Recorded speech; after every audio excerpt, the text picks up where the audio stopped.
Greetings in the glorious name of Christ. The Godhead in Scripture. Is Jesus the Father? In 1 John 5:7, King James Bible, is written, "For there are three that bear record in heaven, the Father, the Word, and the Holy Ghost, and these three are one." Introduction, okay? Every Bible believer gladly confesses that Jesus Christ is God manifest in the flesh. So at least, we hope so. The question is not whether Jesus is God. The question is Jesus the Father? Many sincere Christians, look, I don't know if they're really sincere, but anyway, have been taught that the Father, the Son, and the Holy Ghost are simply different names or manifestations of one person. But does the King James Bible teach this? Let us allow Scripture to answer. The Father and the Son speak one to another. At the baptism of Jesus, we find two distinct persons. Matthew 3:16-17. And Jesus, when he was baptized in the Jordan River, went up straight away out of the water. And lo, the heavens were opened unto him, and he saw the Spirit of God descending like a dove, and lightning upon him. And lo, a voice from heaven saying, "This is my beloved Son, in whom I am well pleased." Notice carefully, Jesus is in the water, okay? Physically, he's there. John the Baptist just immersed. He's coming up from the water. The Spirit descends from heaven like a dove, okay? It's not a dove, but the Father speaks from heaven. This is not one person pretending to be three. What do you think that God is, some kind of magician or somebody who seen for their lies or tricks? Or that's not our God. There are gods with a lowercase g, like these liars, idols of the people, you know. Our God is pure truth. This is not one person pretending to be three. It is three distinct persons acting simultaneously. God the Father, the Word incarnated, Jesus, and the Holy Ghost. And these three are one. Observation number 2. Jesus continually distinguishes himself from the Father. Continuously. Jesus repeatedly spoke of the Father as someone distinct from himself. John 5:37. And the Father himself, which has sent me, has borne witness of me.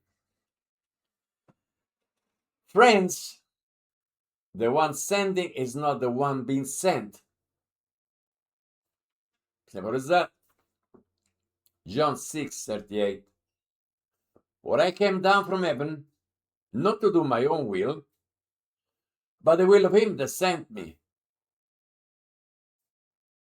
More clear than this, I don't know. Anyway, two wills are plainly mentioned. The Son submits to the Father.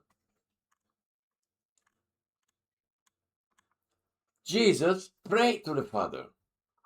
If Jesus is the Father, then whom was he praying to?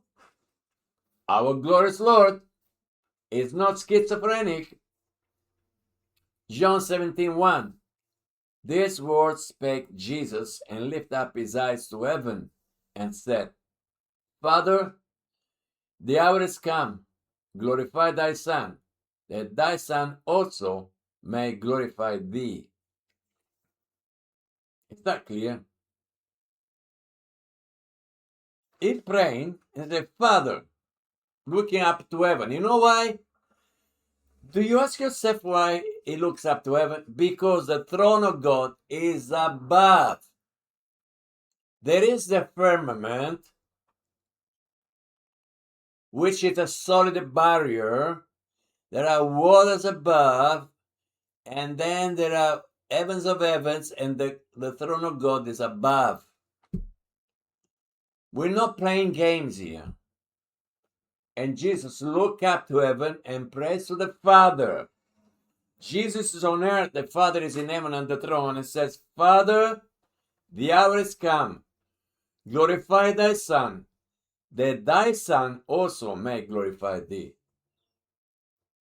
I repeat, we're not playing games. You might be playing games. You got the wrong person to play games with. Throughout John 17, Jesus speaks to the Father.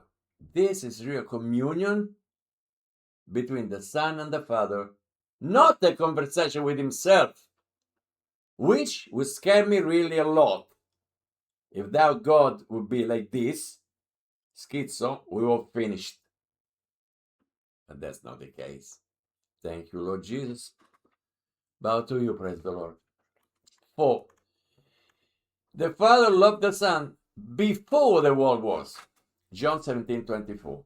Father, I will that they also, whom thou hast given me, be with me where I am, that they might behold my glory. For thou loved me, loves me, before the foundation of the world. Love requires both a lover and the one loved. The Father loved the Son before the foundation of the world. Stephen, Acts 7, 55, 56. The so-called first martyr. So both the Father and the Son. Notice that Stephen was full of the Holy Ghost, so it's not somebody, under effect of drugs or God knows what. But he, being full of the Holy Ghost, that's why they blasphemed the Holy Ghost, because they stoned him to death. Paul was there consenting. So Israel blasphemed, Israel fell, But he, being full of the Holy Ghost, looked up steadfastly into heaven and saw the glory of God and Jesus standing on the right hand of God. Now remember that this is already happened after, because Jesus died on that cross, gets buried. 3 days later, as he said he would, he rose again from the dead, spent 40 days on earth with his 12 and disciples, and then ascended up to heaven, sat at the right hand of the Father. 10 days later, which is Pentecost 50, sent the Holy Ghost on the 12, okay, as he promised he would. He did. But in Acts 7, that's Acts 2, that one, Stephen gets stoned from people. So Jesus and the Father at it again, by he being full of the Holy Ghost, looked up steadfastly into heaven and saw the glory of God and Jesus standing on the right hand of God, and said, Behold, I see the heavens open and the Son of Man standing on the right hand of God.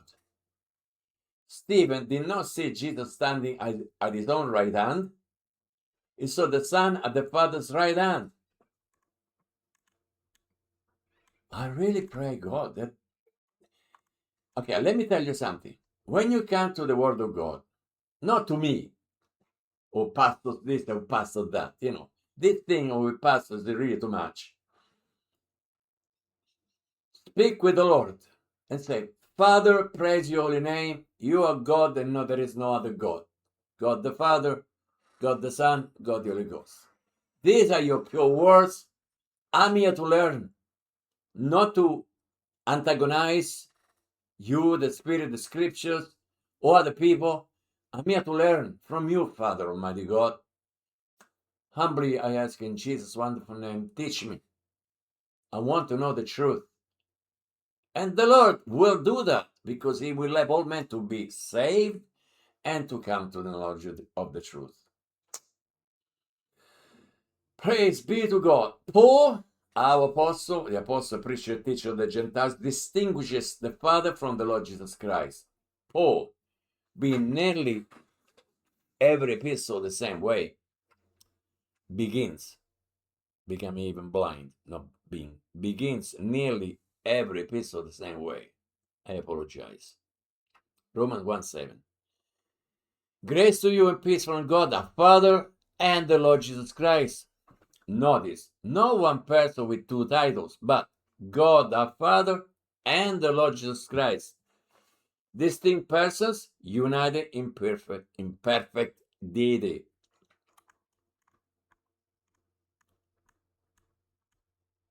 There is one God, point number 7. The Bible never teaches three gods. There is one God. 1 Corinthians 8, verse 6. But to us there is but one God, the Father, of whom are all things, and we in him. And one Lord Jesus Christ, by whom are all things, and we by him. One God, one Lord, perfect unity, distinct persons. Point number 8. Jesus is fully God and fully man. None of this diminishes Christ's deity. Paul writes Colossians 2:9, for in him, and that's Christ, dwells all the fullness of the Godhead bodily. Jesus possessed the fullness of the Godhead. He is not less God, he is fully God. Is that clear? I ask because, the attacks of the enemy against Christ and his persona and his divinity is massive. It's been like this forever. Well, we need to clarify this. Yeah, praise the Lord.